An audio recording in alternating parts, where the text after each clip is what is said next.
Hey guys, I'm doing well today. It's my round 8 preview of Highlanders versus Blues. So, starting with the Highlanders, they were very impressive last time they played, which was against the Chiefs in round 6. They did steal that victory within the last few moments of that game. And yeah, they totally deserved that. The crawler rate back within that game was pretty impressive. So yeah, they had a bye week last week, so they were able to rest, which was good for them really, because at this kind of time, it's a good time to get a breather really, because you're going to those final few rounds, which is probably the most important rounds of the competition. So yeah, hopefully they took advantage of that. So yeah, they're playing in Dunedin for the second last time in this competition, and hopefully they can rely on that good home record they normally have. So at number 1, they selected Aidan Johnstone. At number 2, they're going with Ash Dixon, who's the co-captain. At 3, they're going with Jet Waits. At 4, they're going with Perry Parkinson. At 5, they're going with Jack Wheaton. At 6, they're going with Shannon Vizell. At 7, they're going with Dylan Hunt. And at 8, they're going with Tudu. So yeah, a very good looking forward pack there. It seems like they haven't made any changes to their forward pack from their last game in round 6. I think the only change they've made, which is kind of a rotation change really, is Jeff Waits in for Takaleho, which is not really a big change, but other than that, they've kept the same forward pack from last time. So yeah, other than that, you can see their loose forward trio with Rizal, Hunt, and Tudu. It's pretty dangerous, particularly within that breakdown. They can cause a bit of mayhem within that area. And yeah, they have one of the best lock pairings, I'd say, within the competition so far. Well, I've been impressed with Perry Parkinson and Jack Whedon. It's pretty good, duo there. You did have the a previous injury, but yeah, it's a really good duo there. But yeah, their front row is decent. I'm not going to say it's the best within the competition, but it's just a decent front row, really. It's just an average one. But it has worked. It has worked, really. So yeah, other than that, a dangerous forward pack right there.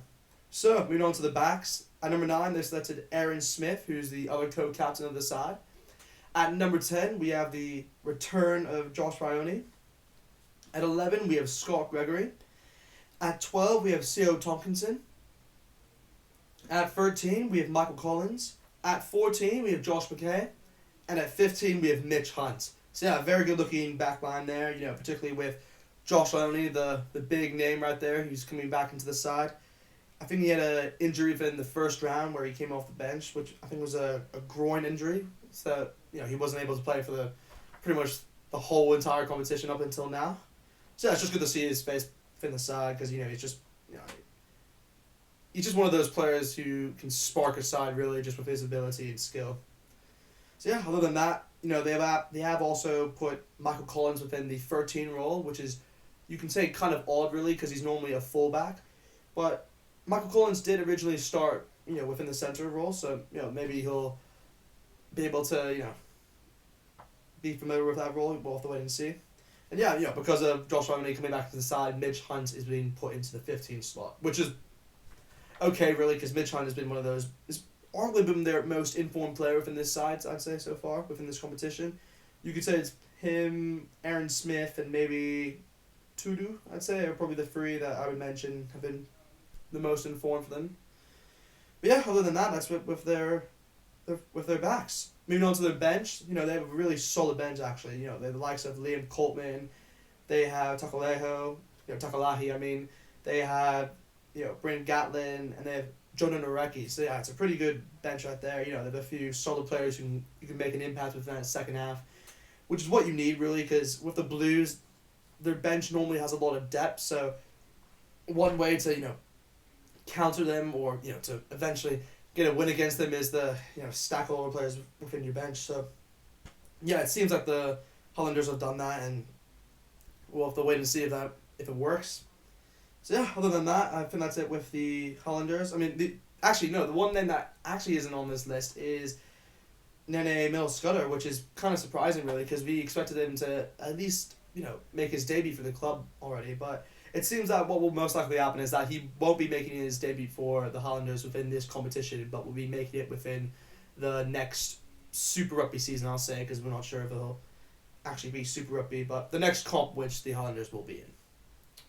So yeah, moving on to the Blues, they've also made they've only actually made one change to their side following last week's win against the Chiefs, which, to be honest, I kind of saw that as an obvious, really, because I mean, why would you really change your side? You know, you're on a roll, really, and yeah, the Blues are in a much needed situation of trying to get a win within their last two games.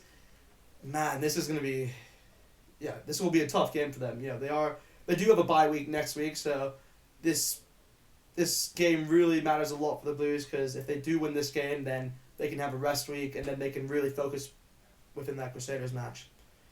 But yeah, other than that, at number 1, they selected Carl Tuafi. At number 2, they selected Kurt Eklund. At number 3, they selected Alpha Tungafasi. At 4, they've gone with Patrick Tupeloto, who's the captain of the side once again. At 5, they're going with Jared Kwali Tuali. And at 6, they're going with Dalton Papali. At 7, they're going with Blake Gibson.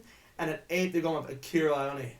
So, yeah, no, it's a very good-looking forward pack. I mean, the obvious name that's been left out of this side, which I frankly don't know why, is Hoskins Tutu, which is surprising, really. I'm not saying it's bad, because don't get me wrong, Akira is one of... I've always loved Akira within the Blues side. You know, I think he's so underrated for what he's done, and I've always said this time and time again, but he's just definitely one of those players who's been left out of that, you know, All Blacks setup, which I find surprising, really.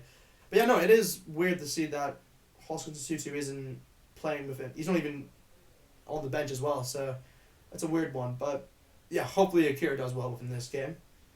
But yeah, you know, that News 4 trio is just insane with Papali and Gibson as well. That should do wonders, really. And yeah, their lock pairing of Tupeloto and Kwali Tuali was pretty good last week, I'd probably say. You know, with, you know, Goodhue coming off, that was a pretty good combination they have there. And yeah, they have I'd say they have a really strong, you know, front row. I wouldn't say it's the best, because I like to always say that the Crusaders have the best front row in the competition, but I can arguably say this is the second best front row within the comp, especially with Carl, you know, coming back within the side. You know, he had I think he hasn't started for the Blues in like 5 months, so it's good to see him back within this side, because he did have a ankle injury which, you know, just allowed him not to play.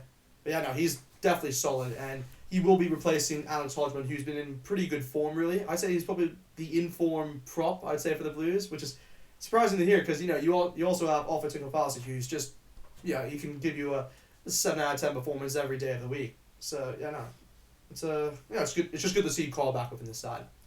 So moving on to the backs. At number 9, they selected Finley Christie. At 10, they've kept Bowden Parrott, which is good to see. At 11, they've gone and selected Caleb Clark.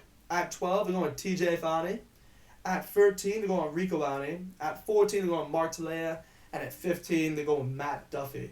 So yeah, no, it's a very good looking back line. Yeah, it's just straight away I can see the big one is that Bowden Barrett is kept at 10, which is great to see, really, because I think that 10 just suits him more, really. And, you know, personally, I talked about this within my last preview of the Blues. I personally think that Bowden is just suited better at 10 than 15. It's just my opinion. You know, you could say he's better at 15, but yeah, I think he did well within the 10 role, and he just, you know, he was known to be the best 10 in the world. Why would you switch him to a 15 slot? It's crazy, really. But no, anyway, it's good to see him back within that 10 slot. And yeah, no, you also have the likes of Matt Duffy, who is retaining his spot at 15. So that's good to see. You know, he had a good game, really, you know, with that opening try within the match. So yeah, no, fair play to him. Yeah, he definitely deserves to be within his starting side. You know, that dangerous combination with TJ Fani and Rico should cause a lot of damage. I mean, especially Rico. He's been very impressive, really. You know, he is putting his name up, I would say, for the All Black selection. You know, he's just proving and showing that he can play different positions, you know, with center and wing. You know, that's kind of what you want within a player. And, you know, just boost his, you could say, CV in a sense, in which the All Blacks might select him. So yeah, no, hope he continues his good form. So moving on to the bench for the Blues. You know, they have a solid bench, actually. I'd say it's probably one of the stronger benches I've seen. You know, they have Alex Hodgman, they have Mafalejo, they have Jack Goodhue, they have Tony Lamborn, they have Sam Knock, you know, Oteria Black and Harry Plummer. So yeah, it's a very good looking bench there. You know, they have a lot of impactful players who can, you know, impact the second half. So yeah, that should be a key factor within the Blues winning this match if they were to win. Yeah, no, this will definitely be a close game for sure. But yeah, no, I think other than that, I mean, the only big name that's, not that I can't see still within this Blues side is Dan Carter, which is odd to see because, there was I'm not going to say rumor, I think it was told that Dan Carter was being named on the bench within that Hurricanes game, but he had a slight niggle to the knee, I think, which, allowed him not to play. And it seems that he's not within this, the Chiefs game before that, and now the Highlanders game. So it's odd. I wonder what's going to happen with Dan. I'm not sure if I think he's only playing for the Blues or just say mentoring the Blues within the Super Rugby Aotearoa. So yeah, I'm not sure what's the situation there. Maybe he'll play for the Blues within the next comp. We'll have to wait and see. So moving on to the prediction. The Highlanders will be aiming to retain the Gordon Hunter Memorial Trophy, which they haven't lost since 2012, which is pretty impressive, really. But that just showcased that the Blues have been in bad form in a way. That's as a Blues fan, I've had to witness that a lot. But hopefully the Blues can break that curse in a sense. And victory for the Highlanders would keep their faint Super Rugby Aotearoa title chances alive, which would be pretty good for them. They do. I think they're sitting on 12 or 10 points at the moment between that area. So if they were to get a win here, would increase their chances a lot. I wouldn't say they would be in the best shot to win, but yeah, this game just keeps them in touching distance, you can say. And with the Blues, this is kind of a must-win really for them. If they don't win this game, then it's I can't really see them winning Super Rugby Aotearoa. It's in a sense where they can be still high up and everything, but even if they beat the Crusaders on the final day, it's not. I don't think it'll matter as much because Crusaders might have more of a bonus point, or if they pick up one within their next game. So this is a must-win for the Blues. It really is a must-win. But if I had to say who will win this match, I think the Blues will clutch it. I think I'm. This might be a bit biased here, just the one selection I've done, but I'm going to say that the Blues will win it by. It'll be 28-30 to the Blues. 28-30 to the Blues. So if you guys enjoyed this video, hope you guys like, comment, and subscribe, and I'll see you next time.